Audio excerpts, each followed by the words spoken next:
नमस्कार बंधुरा आमार चैनेले आमी आपनादेरके स्वागत जानाई। आशा करछि आपनारा भालो आछेन सुस्थ आछेन। आमी आबारो चले एसेछि आपनादेर काछे बेश किछु इउजफुल टिप्स निये।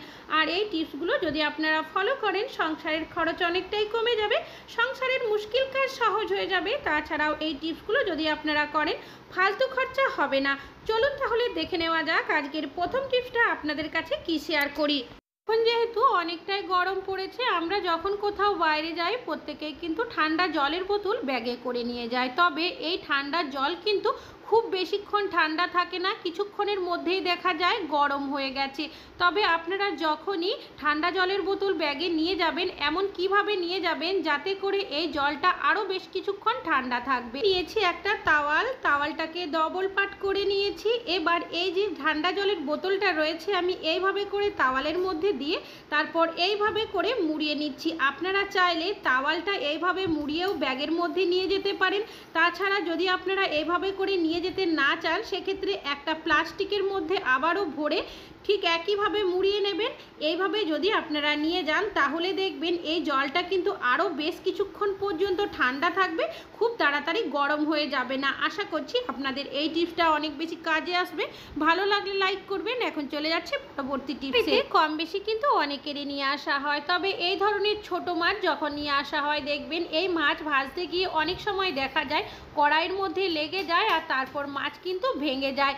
তাছাড়াও অনেক সময় দেখা যায় গরম তেলের ছিটে আমাদের হাতের মধ্যেও পড়ে যায়। তবে আপনারা যখনই মাছ ভাজবেন এমন কিভাবে মাছ ভাজবেন যাতে করে আপনাদের মাছ কড়াইয়ের মধ্যে লেগে যাবে না, মাছ ভেঙে যাবে না, এমনকি গরম তেলের ছিটে আপনাদের হাতের মধ্যে আসবে না। আমি এখানে একটা কড়াই বসিয়ে দিয়েছি, তার মধ্যে বেশ কিছুটা পরিমাণের সরষের তেল দিয়ে দিচ্ছি সামান্য পরিমাণের লবণ।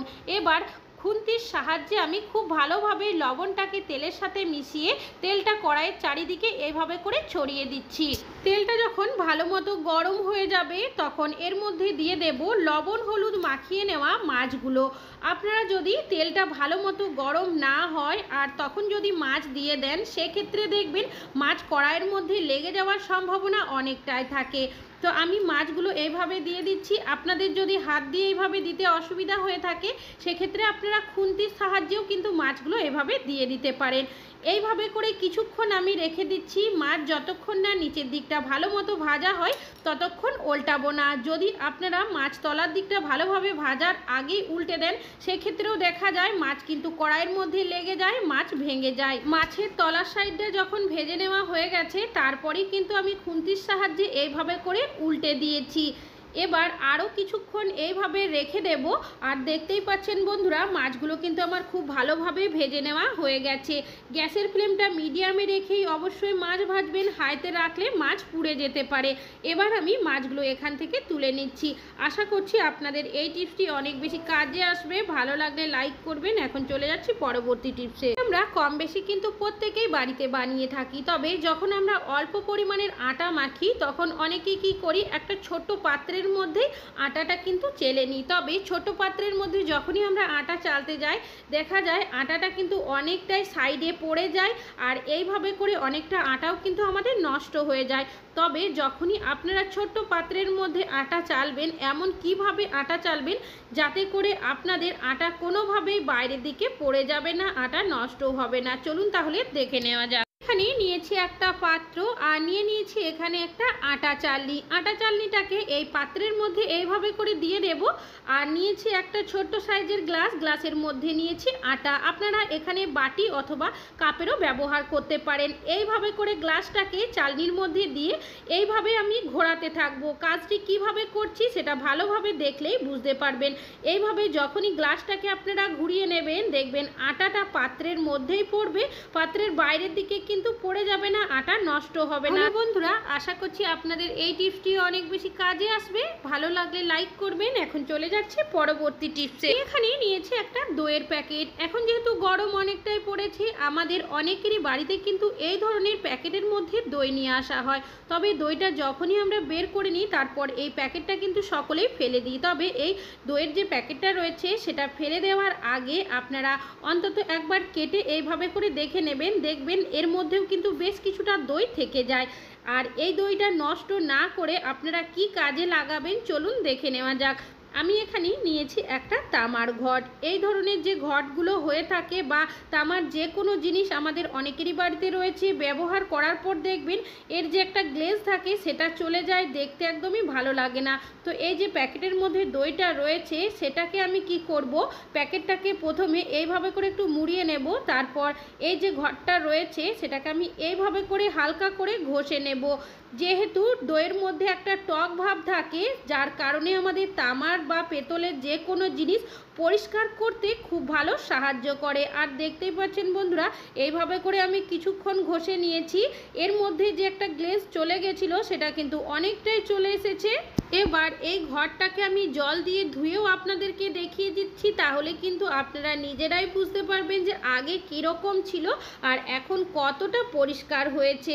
আপনারা যখনই বাড়িতে দই নিয়ে আসবেন, দইয়ের প্যাকেটটা ফেলে দেওয়ার আগে আপনাদের বাড়িতে যদি তামার কোনো জিনিসপত্র থেকে থাকে এইভাবে করে আপনারা কিন্তু পরিষ্কার করে নিতে পারেন। ভালো লাগলে লাইক করবেন। এখন চলে যাচ্ছে পরবর্তী টিপে। নিয়েছি একটা মোমবাতি। মোমবাতি আমরা অনেক সময় কিন্তু নানা কাজে জ্বালিয়ে থাকি, তবে এখন যেহেতু গরম অনেকটাই পড়েছে, রাতের বেলা যদি লোডশেডিং হয়ে যায় আমরা অনেকেই কিন্তু মোমবাতি জ্বালিয়ে থাকি। তবে মোমবাতি জ্বালানোর পর দেখা যায় খুব তাড়াতাড়ির মধ্যে কিন্তু মোমবাতিটা গলে শেষ হয়ে যায়। তাছাড়াও যে জায়গার মধ্যে মোমবাতিটা আমরা দিয়ে থাকি সেই জায়গার মধ্যে যদি মোমবাতিটা গলে পড়ে যায় তখন দেখবেন অনেকটাই ঘষাঘষি করেই কিন্তু সেই মোমবাতি তুলতে হয়, অনেক সময় দাগও পড়ে যায়। তো আমি এখানে নিয়েছি সামান্য পরিমাণে সরিষার তেল। সরিষার তেলটা মোমবাতির মধ্যে এইভাবে করে লাগিয়ে নিচ্ছি। এইভাবে করে যদি মোমবাতির মধ্যে সরিষার তেলটা লাগিয়ে নেন তাহলে দেখবেন খুব তাড়াতাড়ির মধ্যে মোমবাতিটা গলে শেষ হয়ে যাবে না। তাছাড়াও যে জায়গার মধ্যে মোমবাতিটা দেবেন তার মধ্যে সামান্য পরিমাণে সরিষার তেল দিয়ে যদি মোমবাতিটা জ্বালিয়ে রাখেন তাহলে দেখবেন মোমবাতি যদি গলে পড়েও যায় তাহলে কিন্তু খুব বেশি ঘষা মাজা করতে হবে না, হালকাভাবে ডলে দিলেই কিন্তু উঠে যাবে। আর যদি টেবিলের মধ্যে দেন সেক্ষেত্রে কিন্তু দাগও পড়বে না। আশা করছি আপনাদের এই টিপসটি অনেক বেশি কাজে আসবে। ভালো লাগলে লাইক করবেন। এখন চলে যাচ্ছি পরবর্তী টিপস। আমি এখানে নিয়েছি একটা লিকুইড সিঁদুর। এই ধরনের সিঁদুর আমরা এখন কিন্তু কম বেশি অনেকেই ব্যবহার করে থাকি, তবে বেশ কিছুদিন ব্যবহার করার পরই দেখা যায় এই সিঁদুরটা অনেকটাই শুকিয়ে যায়, যার কারণে আমরা কিন্তু তখন আর ব্যবহার করতে পারি না, এটাকে ফেলে দিই। আবারও বাজার থেকে নতুন আমরা লিকুইড সিঁদুর কিনে নিয়ে আসি। তবে এটা ফেলে না দিয়ে আবারও কিন্তু আরও বেশ কিছুদিন আপনারা ব্যবহার করতে পারবেন। কিভাবে চলুন দেখে নেওয়া যাক। প্রথমে আমি ঢাকনাটাকে খুলে নিচ্ছি আর নিয়ে নিচ্ছি সামান্য পরিমাণের জল। আপনারা চাইলে এখানে গোলাপ জলও ব্যবহার করতে পারেন। 3 থেকে 4 ফোঁটা জল আমি এর মধ্যে দিয়ে দিয়েছি। এবার ঢাকনাটাকে এইভাবে করে দিয়ে আমি এরকম করে নেব। কাজটি কিভাবে করছি ভালোভাবে দেখলেই বুঝতে পারবেন। তারপর ঢাকনাটাকে লাগিয়ে হাত দিয়ে এইভাবে করে কিছুক্ষণ ঘষে নেব। এতে কি হবে, জল আর সিঁদুরটা খুব ভালোভাবে একসাথে মিশে যাবে। এইভাবে করে ঘষে নেওয়ার পর 5 মিনিট রেখে দেব। আর তারপর এই ঢাকনাটাকে খুলেও আপনাদেরকে আমি দেখিয়ে দিচ্ছি, তাহলে কিন্তু আপনারা নিজেরাই বুঝতে পারবেন যে আগে সিঁদুরটা কিন্তু অনেকটাই শুকিয়ে গেছিলো আর এখন কিন্তু এই সিঁদুরটা আবারও আপনারা আরও বেশ কিছুদিন ব্যবহার করতে পারবেন। আশা করছি আপনাদের এই টিপসটি অনেক বেশি কাজে আসবে। ভালো লাগলে লাইক করবেন। এখন চলে যাচ্ছি পরবর্তী। আমি এখানে নিয়েছি বেডশিট আর নিয়েছি বালিশ কভার। এখন যেহেতু গরম অনেকটাই পড়েছে, আমাদের অনেকেরই বাড়িতে কিন্তু এসি বা কুলার নেই, তবে দুপুরে হোক কি রাতে আমরা দেখবেন ঠিকঠাকভাবে ঘুমাতে পারি না। তবে আপনারা এসি কুলার ছাড়াই কিভাবে খুব ভালোভাবে ঘুমাতে পারবেন রাতে, তেমন একটা টিপস আপনাদের কাছে শেয়ার করছি। নিয়েছি একটা বেডশিট আর নিয়েছি এখানে বালিশ কভার। যখন আপনারা ঘুমাবেন সেটা দুপুরবেলা হোক কি রাতের বেলা, 2 ঘন্টা আগে আপনারা কি করবেন, নিয়ে নেবেন একটা প্লাস্টিকের মধ্যে আপনারা বেডশিট আর বালিশ কভারটা এইভাবে করে ভরে দেবেন। তাহলে শোয়ার ড্রেসটাও কিন্তু দিয়ে দিতে পারেন। এইভাবে করে দিয়ে আমি প্যাকেটটাকে এইভাবে মুড়িয়ে দেব। এবার এই প্যাকেটটাকে আমি নিয়ে চলে এসেছি ডিপ ফ্রিজের সামনে। আমি এখানে ডিপ ফ্রিজের মধ্যে রেখে দিচ্ছি 2 ঘন্টার জন্য। আপনারা নর্মাল ফ্রিজেও রেখে দিতে পারেন। ফ্রিজে যদি আপনারা রাখেন সেক্ষেত্রে আরেকটু সময় কিন্তু আপনাদের বেশি রাখতে হবে।